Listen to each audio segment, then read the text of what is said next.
ഇപ്പോൾ ഒരു വീട്ടിൽ AC ഉണ്ട് എന്നുള്ള വിവരം പരിശോധനാ ഉദ്യോഗസ്ഥന്മാർ ചെല്ലുമ്പോൾ അത് ശരിക്കും പഞ്ചായത്ത് മെമ്പർമാർ അറിയുമല്ലോ, തദ്ദേശ സ്വയംഭരണ വകുപ്പ് അറിയും. അവരാണ് ഈ പെൻഷൻ എൻട്രിയുടെ കാര്യത്തിലും മുന്നോട്ടുള്ള പോക്കിന്റെ കാര്യത്തിലും എല്ലാം പഞ്ചായത്ത് കമ്മിറ്റിക്കും സ്റ്റാൻഡിംഗ് കമ്മിറ്റിക്കും അതാത് പഞ്ചായത്ത് മെമ്പർമാർക്കുമുള്ള ഇതിലുള്ള ഒരു പങ്ക് നമുക്ക് തള്ളിക്കളയാൻ കഴിയില്ല. അപ്പോൾ ഉദ്യോഗസ്ഥന്മാർ പരിശോധനയ്ക്ക് വരുമ്പോൾ ആ AC അഴിച്ച് വേറെ ഏതെങ്കിലും വീട്ടിൽ വെക്കും.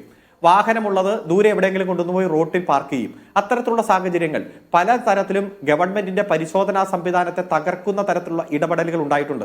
അതുപോലെ ഒരു പഞ്ചായത്ത് മെമ്പറെ സംബന്ധിച്ചിടത്തോളം പരമാവധി ആളുകൾക്ക് പെൻഷൻ കൊടുത്താൽ അദ്ദേഹത്തിന് ഉണ്ടാകുന്ന ഒരു ബെനിഫിറ്റ്, അപ്പൊ അദ്ദേഹം പരമാവധി ആളുകൾക്ക് പെൻഷൻ നടത്താൻ ശ്രമിക്കുമ്പോൾ ചിലപ്പോൾ മെറിറ്റ് പരിഗണിക്കപ്പെടാതെ വരുന്ന സാഹചര്യമുണ്ട്.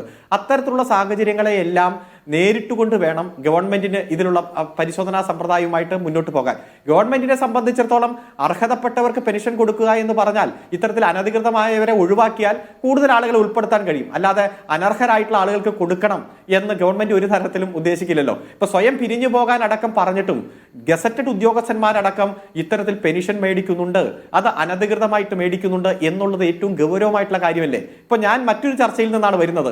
അതിൽ NGO അസോസിയേഷന്റെ ഒരു നേതാവ് എന്ന് പറയുന്നത് ഈ 1458 പേർ ഗവൺമെന്റ് ഉദ്യോഗസ്ഥന്മാർ മേടിക്കുന്നുണ്ടെങ്കിൽ അത് ഗവൺമെന്റിന്റെ വീഴ്ചയാണെന്ന്. ഇത്തരം ആളുകൾ ഇന്റഗ്രിറ്റി ഉള്ളവരല്ലേ, ക്രെഡിബിലിറ്റി ഉള്ളവരല്ലേ, ഈ നാടിനോട് കമ്മിറ്റ്മെന്റ് ഉള്ളവരല്ലേ? എനിക്ക് ജോലി ചെയ്യുന്നതിന് ഗവൺമെന്റ് ശമ്പളം തരുന്നുണ്ട്, ഇവിടുത്തെ പട്ടിണി പാവങ്ങളുടെ സാമൂഹ്യക്ഷേമ പെൻഷൻ എനിക്ക് മേടിക്കണം, അത് അക്കൗണ്ടിൽ വരുമ്പോൾ ഞാനത് രഹസ്യമാക്കി വെക്കണം എന്നൊരു നടക്കുന്നുണ്ട്. ഈ പെൻഷൻകാരുടെ മുഴുവൻ വിവരങ്ങളും ആധാറുമായി ബന്ധിപ്പിച്ചിട്ടുണ്ട്.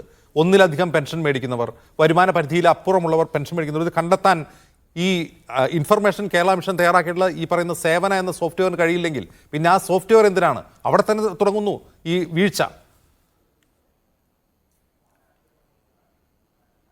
അതിലൊരു പ്രശ്നം മിസ്റ്റർ അജിംസെ, ഈ പെൻഷൻ അർഹത സംബന്ധിച്ച് അന്വേഷണം നടത്താൻ പോകുന്നത് ഉദ്യോഗസ്ഥന്മാരാണ്. വരുമാന സർട്ടിഫിക്കറ്റ് അനുവദിച്ച് അത് ഇഷ്യൂ ചെയ്യുന്നത് റവന്യൂ ഉദ്യോഗസ്ഥന്മാരാണ്. അതുപോലെ പെൻഷൻ അനുവദിച്ച് വിതരണം ചെയ്യുന്നത് ഉദ്യോഗസ്ഥന്മാരാണ്.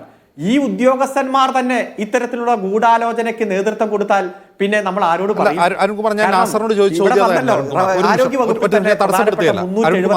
ഉദ്യോഗസ്ഥന്മാർ ഈ വെരിഫിക്കേഷൻ നടത്തുന്നു. ഇത് സ്ക്രൂട്ടിനിക്ക് വരുന്നത്, റിവ്യൂവിന് വരുന്നത് ഈ ജനപ്രതിനിധികളുടെ കൗൺസിലോ ഭരണസമിതിയുടെ മുമ്പിലാണ്. അവർ ഫ്ലാഗ് ചെയ്താലും നടക്കില്ലല്ലോ. എനിക്കറിയാവുന്ന ഒരാളാണ്, ഒരു വാർഡ് മെമ്പർക്ക് മനസ്സിലാവും തൻ്റെ വാർഡിലുള്ള ഒരാൾ ഇയാൾ അനർഹനാണെന്ന് മനസ്സിലാകും. ഈ ഫ്ലാഗിംഗ് നടക്കുന്നില്ല എന്ന് മാത്രമല്ല, അങ്ങ് തന്നെ ചൂണ്ടിക്കാട്ടിയതുപോലെ പരമാവധി പേരെ ഗുണഭോക്താക്കൾ ആക്കുക എന്നുള്ളതാണ് ഏത് രാഷ്ട്രീയ പാർട്ടികളുടെയും ജനപ്രതിനിധികളുടെ ലക്ഷ്യം. അതൊരു വോട്ട് കൂടിയാണ്. അവിടെ മുതലുണ്ട് വീഴ്ച എന്നാണ് ഞാൻ ചൂണ്ടിക്കാട്ടിയത്. അല്ല, അത് ഗൗരവമായിട്ട് തന്നെ പരിശോധിക്കണം. അപ്പോൾ ആരോഗ്യ വകുപ്പിൽ 733, അതുപോലെ പൊതു വിദ്യാഭ്യാസ വകുപ്പിൽ 224, അതുപോലെ എഡ്യൂക്കേഷൻ ആയുർവേദത്തിൽ 134. ആ കണക്ക് വരുമ്പോൾ വളരെ ഞെട്ടിപ്പിക്കുന്ന തരത്തിലല്ലേ? അതായത് വളരെ കമ്മിറ്റഡ് ആയിട്ടുള്ള, ക്രെഡിബിലിറ്റിയുള്ള, ഇന്റഗ്രിറ്റിയുള്ള ഉദ്യോഗസ്ഥന്മാർ, കമ്മിറ്റഡ് ആയിട്ട് ജോലി ചെയ്യേണ്ടവർ, അവർ തന്നെ പെൻഷൻ മേടിക്കുന്നു. അതും ഈ സാധാരണക്കാരുടെ അല്ലേ? ഇപ്പോൾ 5 തരത്തിലല്ലേ പെൻഷൻ ഉള്ളത്? ഒന്ന് കർഷക തൊഴിലാളി, 2 50 വയസ്സ് കഴിഞ്ഞ അവിവാഹിതരായിട്ടുള്ള സ്ത്രീകൾ, അതുപോലെ വാർദ്ധക്യകാല പെൻഷൻ, മാനസികവും ശാരീരികവുമായിട്ട് വെല്ലുവിളി നേടുന്നവർ, വിധവകൾ. ഈ 5 തരത്തിൽ എന്ന് പറഞ്ഞാൽ സമൂഹത്തിലെ ഏറ്റവും പാർശ്വവൽക്കരിക്കപ്പെട്ട ആളുകൾ തന്നെയല്ലേ? അത് ഞാൻ ആദ്യം സൂചിപ്പിച്ചതുപോലെ ഒരു വിധവയായിട്ടുള്ള സ്ത്രീക്ക് ജോലി കിട്ടുമ്പോൾ ഉണ്ടാകുന്ന മാറ്റവും വികലാംഗനായിട്ടുള്ള ഒരു സഹോദരനോ സഹോദരിക്കോ ജോലി കിട്ടുമ്പോൾ ഉണ്ടാകുന്ന മാറ്റം പോലെയല്ല ഒരു സർക്കാർ ഉദ്യോഗസ്ഥൻ വലിയ 5 അക്ക 6 അക്ക ശമ്പളം മേടിക്കുന്നവർ ഇത്തരത്തിലുള്ള പെൻഷൻ സ്വീകരിക്കുന്നത്. അപ്പൊ അത് വളരെ ഗൗരവത്തോടെ സമൂഹത്തിന്റെ പൊതുബോധമായിട്ട് മാറുകയും ഇത്തരത്തിൽ പ്രവർത്തിക്കുന്നവരെ മാതൃകാപരമായി ശിക്ഷിക്കുകയും ഒരു രാഷ്ട്രീയ പരിഗണന ഇല്ലാതെ തന്നെ ഏറ്റവും അർഹതപ്പെട്ടവർക്ക് കിട്ടുന്ന തരത്തിലേക്ക് മാറണം. ഈ കേരളത്തിലെ ജനസംഖ്യയെ എടുത്താൽ അതിൽ 6-1 പേർക്ക് പെൻഷൻ കിട്ടുന്നുണ്ട്. 3.5 കോടി ജനസംഖ്യ, 62 ലക്ഷം പേർക്ക് പെൻഷൻ കിട്ടുന്നുണ്ട്.